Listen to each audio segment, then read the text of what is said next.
এটা শুক্রবারের Kazipara metro station. শত শত মানুষের ভিড় এই এমআরটি পাসের জন্য।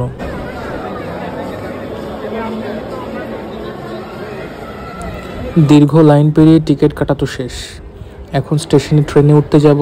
এখানেও বিশাল হ্যাপা, প্রচুর মানুষ।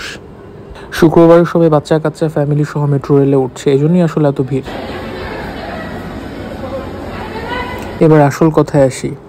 আপা ও কাদের কাকা বলছিল যে কাজীপাড়া মেট্রো স্টেশন ঠিক করতে 300 কোটি টাকা লাগবে, সেই সাথে চালু করতে 1 বছর লাগবে। বাট উইদিন 2 মান্থসের মধ্যে মেট্রো স্টেশন ইজ রেডি। প্রথম ট্রেনটা মিস হলেও সেকেন্ড ট্রেনটা ধরতে পারলাম।